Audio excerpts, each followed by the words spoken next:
eu tenho uma palavra guardada no meu coração, e eu confesso a vocês que eu estava meio apreensivo de falar dela novamente. Mas eu tenho aprendido que essa questão da repetição, assim como vimos na palavra da oferta, ela é altamente didática. E eu preciso que você abra a sua Bíblia no Evangelho de Lucas, no capítulo de número 5.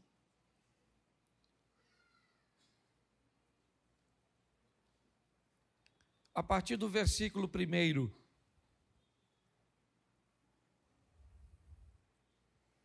Lucas capítulo 5, verso 1. E aconteceu que, apertando a multidão para ouvir a palavra de Deus, estava ele junto ao lago de Genezaré. E viu estar 2 barcos junto à praia do lago, e os pescadores, havendo descido deles, estavam lavando as redes. E entrando num dos barcos, que era o de Simão, pediu-lhe que o afastasse um pouco da terra e, assentando-se, ensinava do barco a multidão. E quando acabou de falar, disse a Simão: faze-te ao mar alto e lançai as vossas redes para pescar. E respondendo Simão, disse-lhe: mestre, havendo trabalhado a noite toda, nada apanhamos, mas por que mandas, lançarei a rede. E fazendo assim, colheram uma grande quantidade de peixe, e rompia-se-lhes a rede. E fizeram sinal aos companheiros que estavam no outro barco, para que fossem ajudar. Foram, e encheram ambos os barcos, de maneira tal que quase iam a pique. E vendo isso, Simão Pedro prostrou-se aos pés de Jesus, dizendo: Senhor, ausenta-te de mim, porque sou um homem pecador. Pois o espanto se apoderara dele e de todos os que com ele estavam, por causa da pesca que haviam feito. E de igual modo também Tiago e João, filhos de Zebedeu, que eram companheiros de Simão. E disse Jesus a Simão: não temas, de agora em diante serás pescador de homens. E levando os barcos para a terra, deixaram tudo e o seguiram. Feche os seus olhos. Senhor nosso Deus e Pai, em nome de Jesus, eis aqui a tua palavra, continua falando conosco. Usa-me como um canal de bênção nesta hora, pelo poder do nome de Jesus. Amém. Glória a Deus. Amém. Nós temos a narrativa de Lucas no capítulo 5, trazendo na ótica dele como fora o primeiro encontro de Jesus com Pedro. Como aconteceu o chamado de Pedro. Lucas narra que o chamado de Pedro vem depois de um momento extremamente desafiador, um ambiente de decepção, onde Pedro está cansado, onde Pedro está frustrado, porque ele não pescou nada. É muito importante nós entendermos que quer em Pedro, quer em Jesus, quer em Paulo, ou em qualquer outra pessoa, em mim ou em você, sempre vamos estar expostos aos grandes desafios da vida. Quando você acompanha Jesus discipulando aqueles homens, quando você acompanha Pedro na sua trajetória, e é isso que nós vamos olhar hoje, é importante você entender que a vida nunca foi fácil para ninguém, então também não será fácil para você. O que você pode é, com maestria, com sabedoria, tomar algumas decisões assertivas a ponto de amenizar os problemas da sua vida. Quanto mais assertivo você for em suas decisões, no que tange a relacionamentos interpessoais, ao que tange a sua gestão com questões materiais, inevitavelmente isso irá suavizar a sua vida. Ok? Pessoas que aprendem a administrar a sua vida de uma forma assertiva, inevitavelmente são pessoas que sofrem menos. Então, quando olhamos para isso, nós vamos ver Jesus envolto a isso, uma equipe um pouco disfuncional. Nós temos Tiago e João querendo sentar em lugares privilegiados, Pedro reclamando do acontecido, Jesus fazendo uma terapia de grupo. Ele é incompreendido por alguns ótica de Judas, que esperava um revolucionário, certo? Tem dificuldade de lidar com André em alguns momentos, com Filipe. Sempre foi um grande desafio. Mas também para aqueles que resolveram viver com Jesus, o desafio não era diferente. E aqui eu gosto da trajetória de Lucas, porque Lucas narra algumas coisas muito particulares que aconteceram com Pedro. E o texto que eu expus para vocês aqui fala do ambiente profissional de Pedro. Pedro está preparado ou se preparando para ir à pesca noturna, junto com seu irmão André, Tiago e João, certo? E com o pai de Tiago e João, Zebedeu. Eles têm uma pequena cooperativa de pesca. Eles sobrevivem daquilo. Pedro não é aquele que sai à noite para pescar por hobby. Ele não é aquela pessoa que, se o resultado não for bom, ele tem uma outra fonte de renda. Ele é um trabalhador que sai de casa para obter resultados, para levar recursos para casa. É um serviço pesado, cansativo. Há um ambiente de insegurança muito grande. Ele precisa lidar com uma série de variáveis e de fatores, como o vento, como, certo, não vou dizer maré, porque eles estão num lago, mas há uma série, a temperatura da água, uma série de fatores que poderia fazer dele alguém bem-sucedido. Me parece que Jesus já escolheu a base de seu ministério pescadores, porque eles não podem ser pessoas fracas.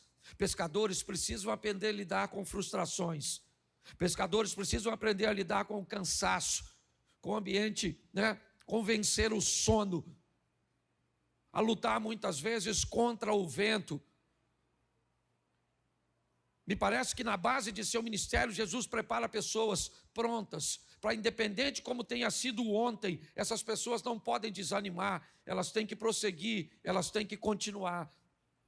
Pedro está vivenciando este momento, provavelmente trocando seu barco de lugar, avaliando aquele mar com a ótica de sua expertise, de suas experiências anteriores. Para você ter noção, um pescador, certo, profissional, ele é tão hábil que ele pode perder uma rede no mar e saber onde a rede está. Eu não sei se você já pescou com alguém assim, Elzinho, que às vezes a rede solta e você olha para o mar, é tudo igual, você não tem um ponto de referência. Mas a habilidade é tão grande que ele consegue muitas vezes passar uma garateia, certo? Colocar alguma coisa para recuperar essa rede. Quando nós olhamos a habilidade de Pedro, ele é habilidoso. Ele vai pescar a noite toda, mas aquele dia ele não pesca nada. O dia está amanhecendo e, ao olhar para o fundo de seu barco, o que Pedro vê é um vazio. Não tem grana, não tem dinheiro, não tem recursos. E é assim que ele vai voltar para a praia. Tudo bem, um pescador sabe que um dia é do pescador e o outro dia é do peixe. Ele sabe que não dá para ganhar todas, não dá para vencer todas. Ele precisa estar pronto para entender que em algumas adversidades e batalhas nós vamos perder. Mas nós não vamos perder a guerra, essa é a grande verdade. Mas batalhas nós precisamos estar preparados para lidar com frustrações, com perdas, com danos, com traições, com perseguições, com adversidades. Essa caminhada cristã não é feita para gente mole, pelo menos no que tange a vida. No que tange a salvação, o que nós precisamos é crer em Cristo. Mas é muito mais do que ser salvo. Antes de ir para lá, nós temos uma vida para apresentar aqui nesta terra. Pedro está vivendo isso. E o que ele olha é o dia amanhecendo, o sol, o tão desejado sol, para a maioria, certo, daqueles que esperam amanhecer para trabalhar, é a resposta de que aquela noite foi frustrante para Pedro. Ele não pegou nada, nada. O que ele tem é cansaço. Volta para a praia com seus amigos. Eles estão provavelmente em 2 embarcações. Com barcos vazios, Pedro olha agora para a sua rede. E o que tem na rede é exatamente o que ele não gostaria que tivesse. trabalho. Apesar de não pegar nada, a sua rede voltou suja. As algas, as sujeiras estão na rede. Ele não pode deixar e guardar a rede suja daquele jeito. A umidade, inevitavelmente, ela vai danificar as malhas da rede. O ontem foi ruim e o que ele deixou? Resíduos desagradáveis. Mas se eu não tirar esses resíduos do ontem, a Bíblia diz que todo dia traz consigo o seu mal. O resíduo de ontem se acumula com o de hoje que um de amanhã, e já você está pessimista, negativista, olhando para a vida com uma perspectiva de fracasso e achando que não há sucesso para você. Eu não sei como foi seu ontem, mas Deus manda te dizer, se ele foi bom ou ruim, ele passou. Se ele foi bom o suficiente, ele não foi bom o suficiente para te dar condições de viver dele o resto da vida. Se ele for ruim, ele não foi ruim e danoso o suficiente para matar você. Ele passou. Bom ou ruim, se você ganhava muito dinheiro ou não ganhava nada, se você tinha muita saúde ou estava doente, não interessa como foi seu ontem. Hoje de manhã eu falei sobre o passado como um dos fundamentos aqui para os casais. Mas Pedro é alguém que consegue olhar para as suas redes e dizer, eu estou cansado, mas eu vou lavar. Eu estou cansado, mas eu vou limpar. Eu vou tirar. Por isso que depois de um dia exaustivo, é importantíssimo lavar suas redes. Todos os dias, pegue alguns minutos para dobrar seu joelho. Ou às vezes nem de joelho dobrado dá.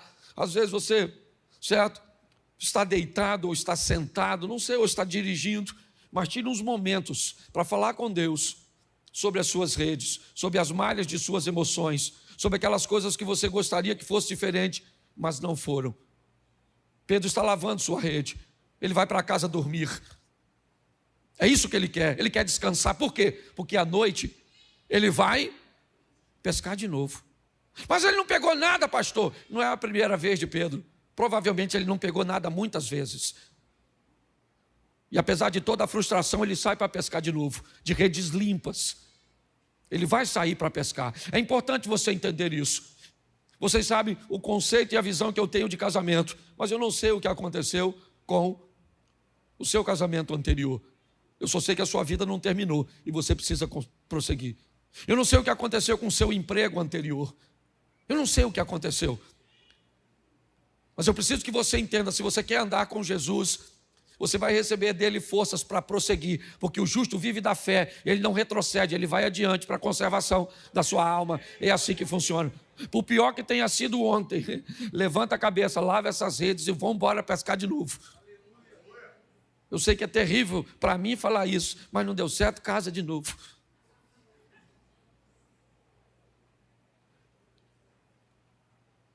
Tente de novo, faça de novo.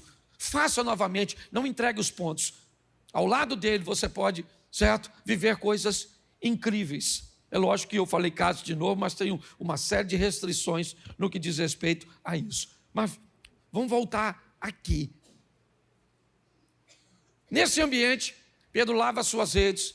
Quando vem na praia, Jesus provavelmente trazendo consigo um grupo que ainda não era um grupo tão grande de pessoas.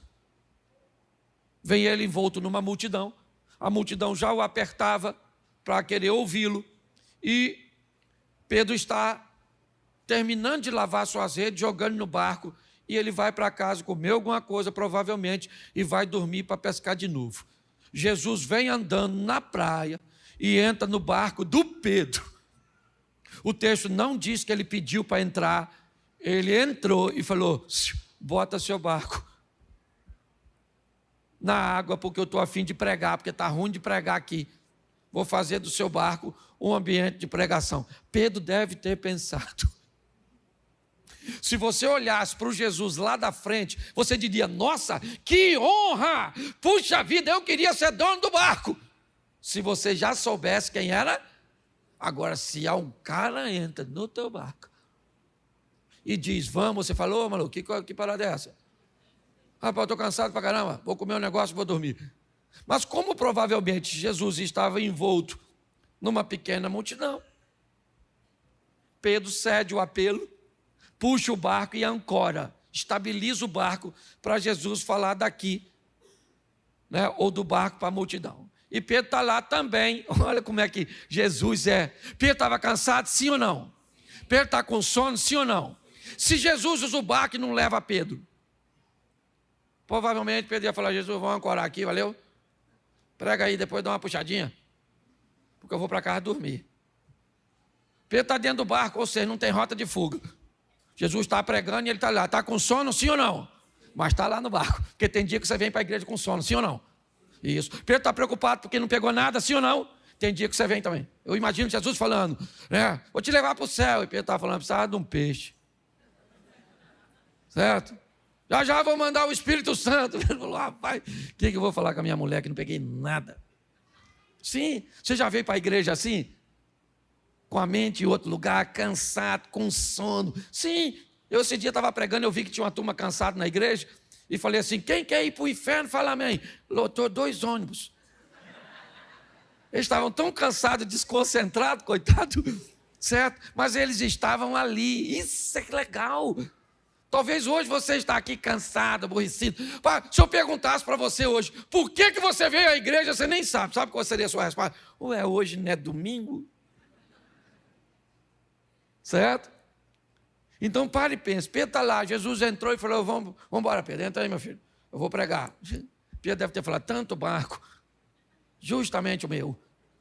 E Jesus está lá pregando, quando de repente Jesus fala a palavra que Pedro provavelmente mais queria ouvir. Qual era? Amém. Já teve no culto assim? Você fica doido, que hora acaba, hein, gente? Amém, Pedro falou. Graças a Deus. Vão dormir, Jesus falou: vamos pescar, Pedro.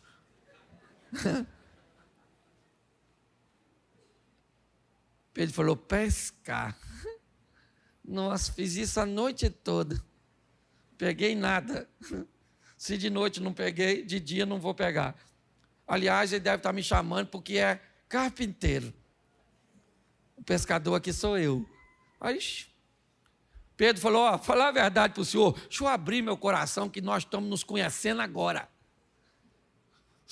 Pesquei a noite toda, ô mestre. Tá? Não peguei nada. Dá uma olhada aí para ver se tem algum peixinho. E pior que não pegar nada, gente, é ver o outro barco chegar cheio de peixe. Eu não sei se tinha. Mas pior que não ter resultado é ver os outros tendo. Eu falo isso sempre, não sei você, eu falo de mim. Não sei como é que vocês lidam com isso, mas me dá uma frustração, eu não falo. Você tem inveja? Não, né? Pois é. Eu queria não ter, mas eu tenho. Você compara o seu número com o dos outros? Não compara.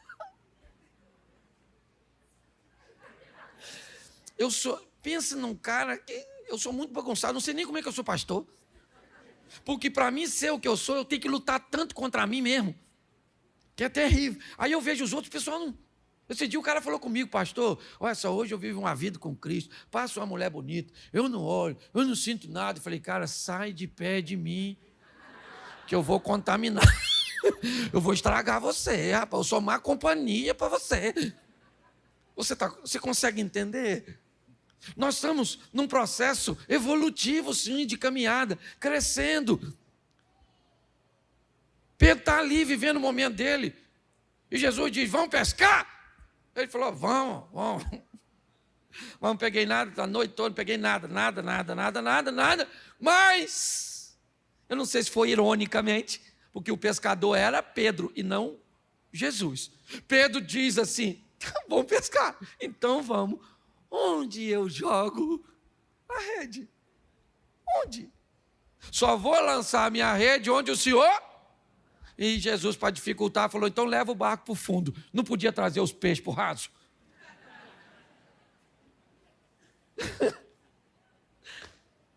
Leva o barco para o fundo. Lá vai Pedro, vamos embora, quer ver? Vamos embora, sujar a rede. De novo, vamos embora. Porque quando ele entra na nossa vida, gente, tem hora que ele manda que façamos coisas que não dá para entender. E não busca entender, obedeça. Porque numa brincadeira dessa você se lasca. Pensa que o cara está na guerra, o comandante fala: todo mundo no chão. Um se jogou e o outro falou: no chão, por quê, gente? Para quê? Morreu. Tem ambiente que você não tem que... Parar para pensar, porque você obedece primeiro e vê depois. Tem gente que quer ver primeiro e obedecer depois, acaba se atrapalhando. Pedro foi lá, jogou a rede, e o que veio? Veio o que ele esperava, a noite está cheia de peixe. Pensa, ele gritou para os outros amigos, pegaram o outro barco, foram lá os 2 barcos, ajuntaram tudo, está um olhando para o outro, os 4 provavelmente, olhando, que é isso, cara, ele pesca para caramba, nunca peguei peixe nesse horário, poxa, podia vir pescar com a gente sempre. Então, boa companhia de pesca. Chegou no barco, puxaram para a praia. Pedro falou, aí Jesus, valeu, hein? Estamos juntos. Mas já vi que o senhor é um homem diferente. O senhor é um homem santo e eu sou um homem pecador. Então faz o seguinte, não dá para nós viver juntos. Valeu, obrigado pelo peixe. Pode ir embora. Estou satisfeito com o que eu ganhei. Tem gente que se satisfaz com tão pouco. É só receber uma bênção que vai embora. É só receber o que quer e vai embora. Deus não quer viver com você um momento. Deus quer viver com você uma história. Ah, mas eu não mereço. Ele é onisciente. Que você não é bom, ele já sabe, não é de hoje. Que você não presta. Aliás, esse dia alguém falou comigo, pastor, estão falando tão mal de mim. Eu falei, fique tranquilo que essa pessoa não te conhece direito e não sabe o tão ruim que você é. Essa é a grande verdade. Pedro agora vai ouvir de Jesus algo extraordinário. Jesus diz, Pedro, eu entrei no seu barco para te fazer pescador de homens. Vamos comigo agora que o negócio... Vamos estar juntos. Nós vamos estar juntos, só não vai ser no barco. Pelo menos no que diz respeito a esse tipo de pesca. Vem comigo e eu vou te fazer pescador de homens. Eu gosto da narrativa de Lucas, ainda que venha um pouquinho fora da colocação. O texto diz que Pedro leva Jesus para sua casa. Na história bíblica, nós já vimos Jesus na casa de algumas pessoas de uma forma muito esporádica, mas da de Pedro não. Ok? Você vai a Cafarnaum, está lá a casa da sogra de Pedro, e ali Jesus fez uma base. Eu gosto dessa coisa, do cara que tem um encontro com Deus, mas o primeiro lugar que esse cara leva a Deus é para dentro da sua casa. Pedro é um exemplo de que o verdadeiro crente começa em casa, de que os verdadeiros milagres começam na sua vida particular. Jesus vai para a casa de Pedro, porque Jesus disse, eu vou viver com você uma história. Pedro era casado, apesar da Bíblia não falar da esposa dele. E ali, Jesus vai operar um milagre naquela casa, naquela família. Por quê? Porque estava lá a sogra, provavelmente, a esposa de Pedro, algumas pessoas, né, da comunidade. É porque às vezes nós imaginamos as casas da Bíblia e o bairro como se fosse o nosso. Mas Cafarnaum, nos lugarejos menores naquela época, era basicamente uma cozinha comunitária. Era quase como uma estrutura onde a construção era meio circular, ok? E ali no centro se tinha uma cozinha, bem próxima de uma cozinha comunitária. Era mais seguro para se controlar as crianças, para compartilhar. As casas, na verdade, elas tinham a função, pelo menos da classe mais baixa, apenas para abrigar as pessoas à noite para descansar. É muito quente, não dava para ficar. Então, quando nós olhamos para aquilo que está acontecendo naquela casa, é a extensão do que Jesus estava fazendo na vida de Pedro. Quando Jesus vai para a casa dele, chega lá e encontra uma pessoa doente. Quando Jesus cura aquela pessoa, o que Jesus está dizendo para Pedro é o seguinte: minha história não é apenas com você, eu quero mostrar a você que se eu for contigo, eu posso guardar e intervir na sua casa. Eu posso fazer por sua família o que você não pode fazer, Pedro. Eu posso fazer isso.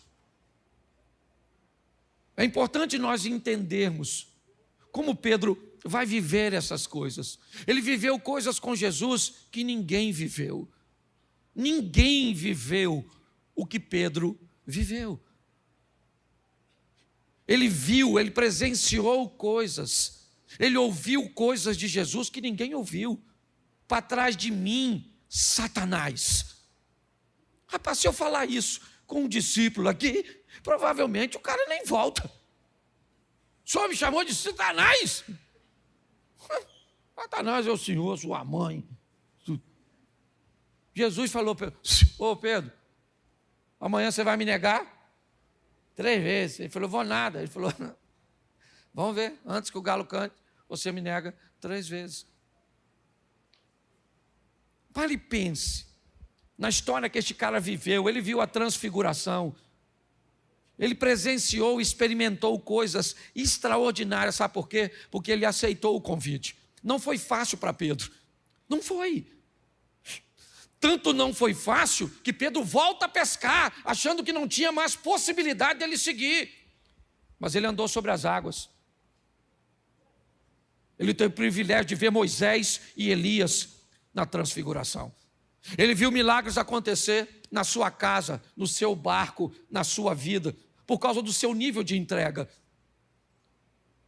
O grande desafio desse ambiente que nós estamos vendo são pessoas que não estão preparadas para as adversidades, para os problemas, para as crises, para as palavras que não são agradáveis, pelas versões que falam a nosso respeito,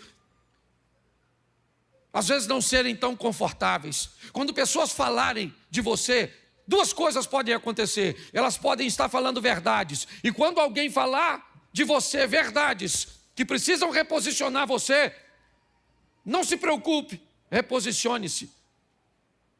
Mas o que elas podem falar de você é mentira. Então, a única forma de falar de seus erros será mentir a seu respeito.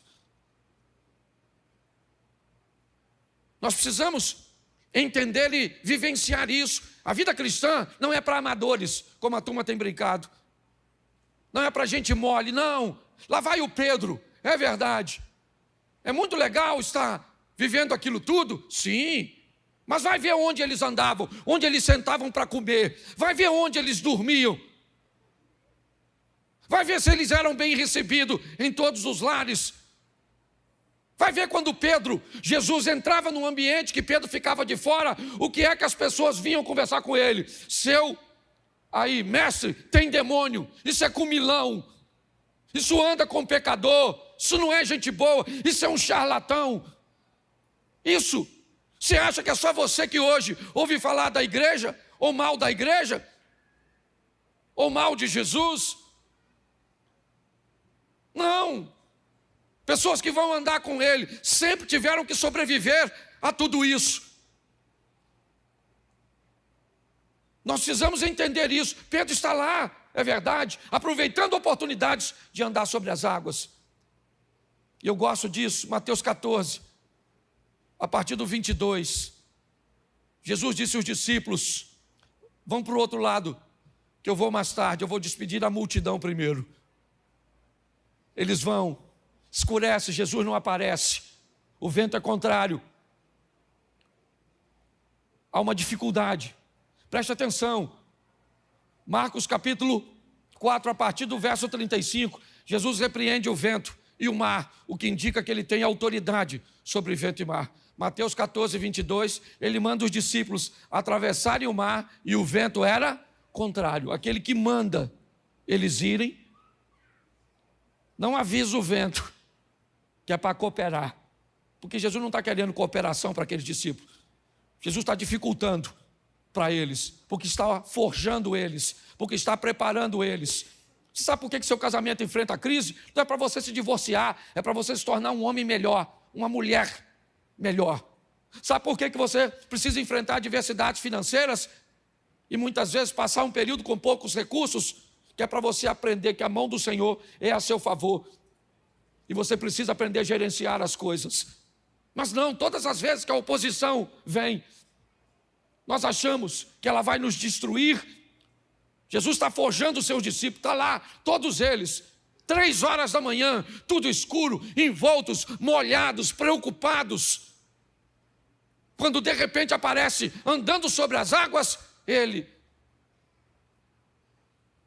As pessoas gritam: é um fantasma, tem alguém andando sobre as águas, isso é um absurdo. E Jesus disse: calma, gente, sou eu. Calma, sou eu. Estava lá Pedro, Tiago, João, André, Filipe, certo? Bartolomeu, estava lá Judas Iscariotes.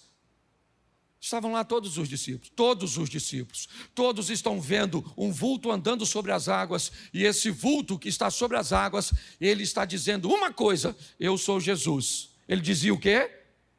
Repita para mim, o que é que o vulto dizia? Eu sou Jesus. Está lá para todo mundo, o culto hoje está para todo mundo. Jesus está aqui para todo mundo, o Espírito Santo está para todo mundo, a palavra está para todo mundo, o louvor está para todo mundo, a apresentação do bebê foi para todo mundo. Mas que oportunidade é essa que todos podem receber?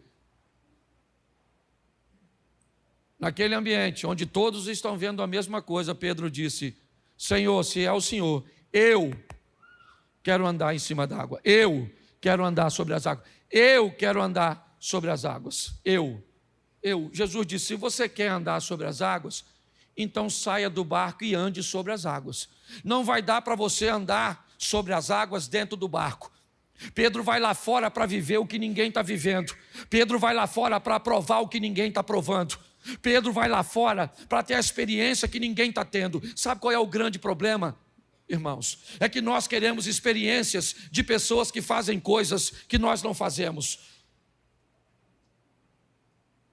Nós queremos viver coisas extraordinárias, mas nós não fazemos nada de extraordinário.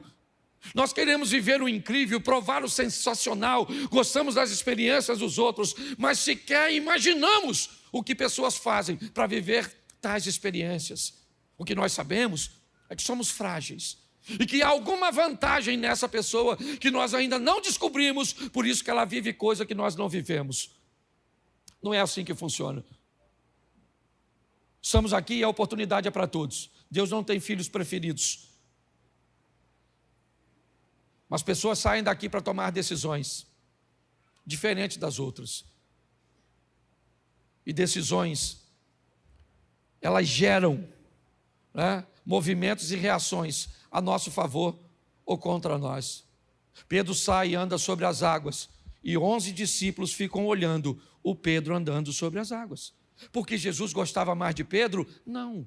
Porque Jesus preferia Pedro? Não. Porque Pedro foi o primeiro papa? Não. Porque Pedro não tem a ver com o que Pedro era para Jesus. Tinha a ver o que Pedro era capaz de fazer por aquele momento. Nós precisamos olhar nossa vida numa perspectiva mais ampla. Pedro disse: eu quero andar sobre as águas. Não tinha nada para fazer lá fora. Só tinha a experiência de voltar dali com um milagre. Poder dizer para todos: eu estava de noite num ambiente, eu já tinha vivido com ele uma pesca extraordinária, eu já tinha vivido com ele um milagre na minha casa. Mas ele me mostrou que no meio de tantos discípulos, alguns podem viver coisas muito particulares, simplesmente porque são capazes de fazer coisas que outros não fazem, se posicionar como outros não se posicionam. Pedro saiu do barco e andou sobre as águas, sim.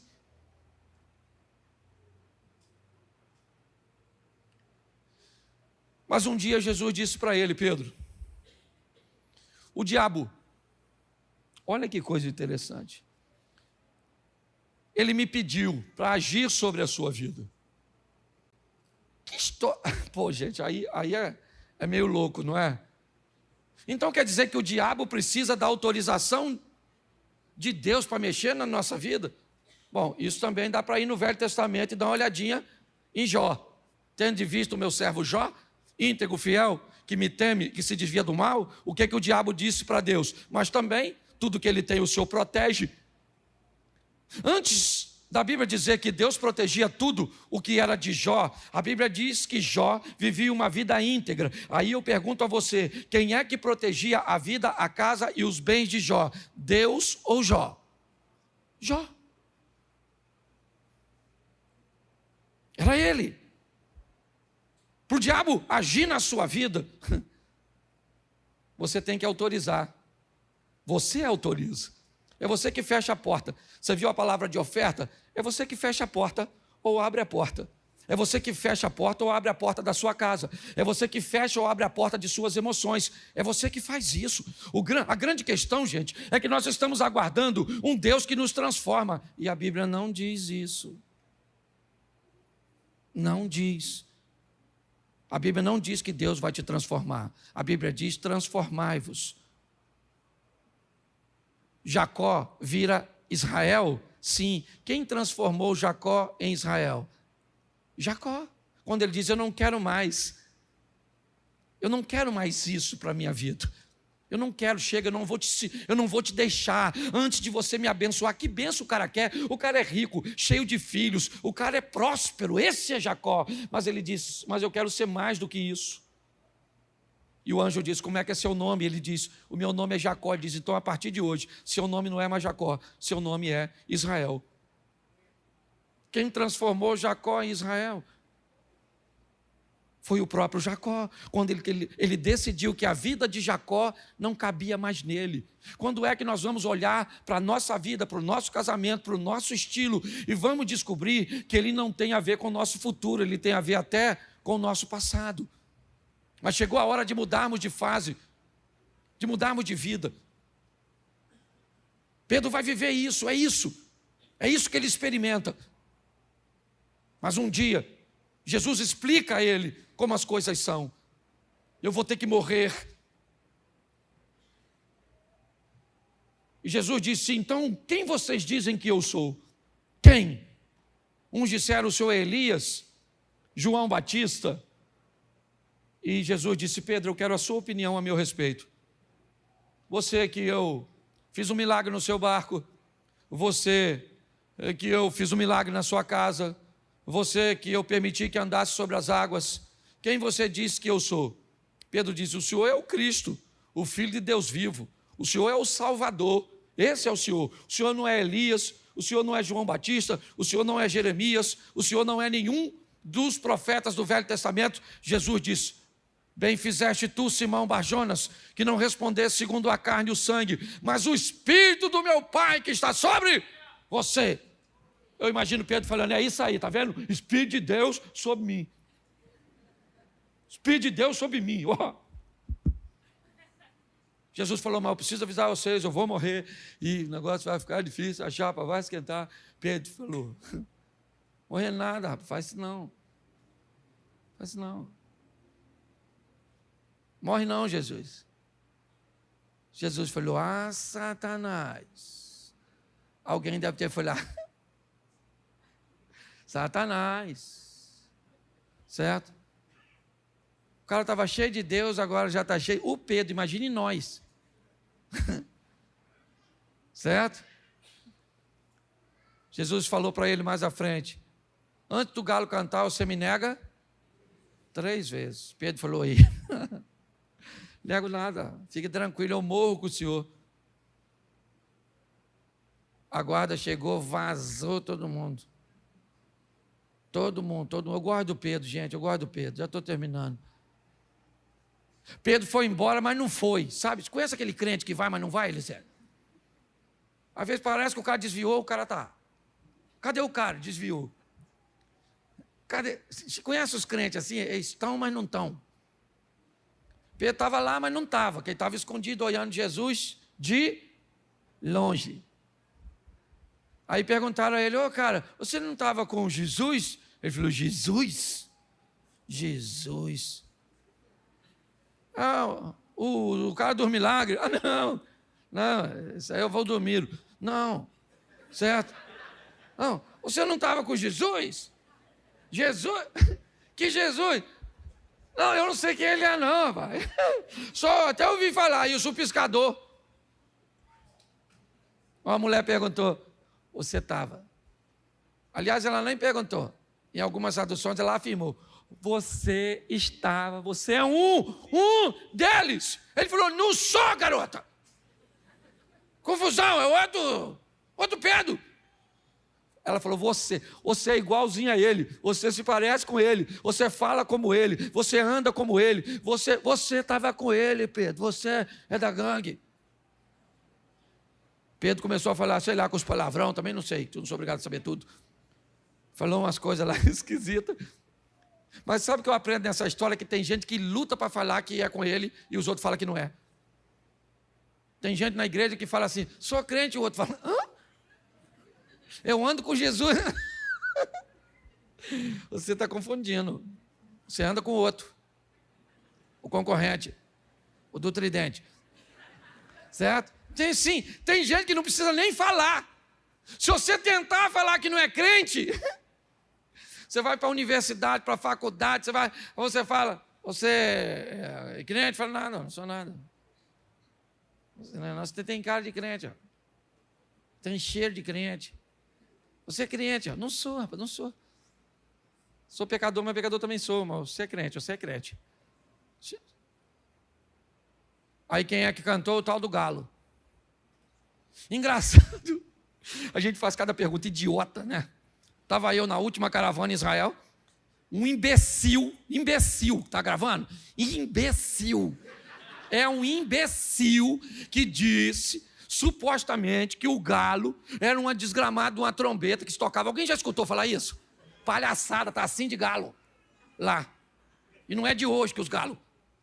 É um imbecil que falou isso, aí eu fui falar, passei uma vergonha, porque escutei uma praga de uma besta e acreditei num fake news.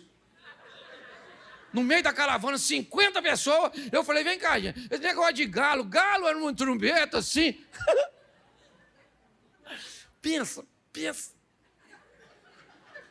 O que eu queria sumir, queria virar petróleo.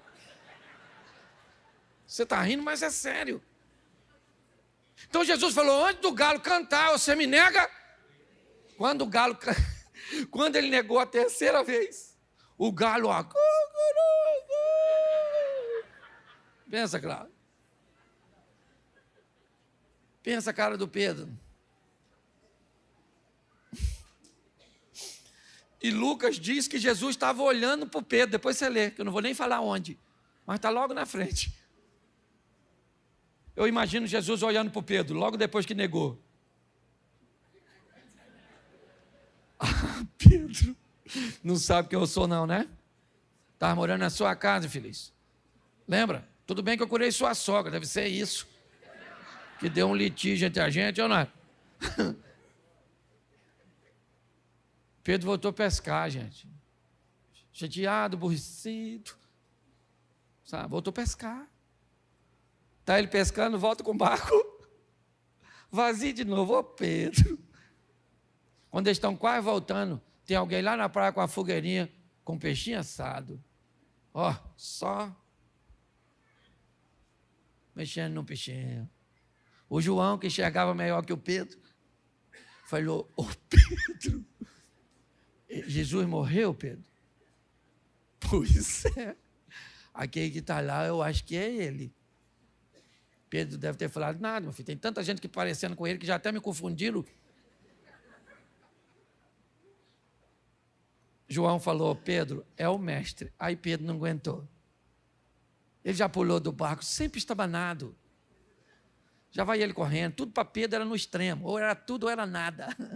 Ele era desse jeito. Mas Jesus sabia. Aí chegou lá do outro lado.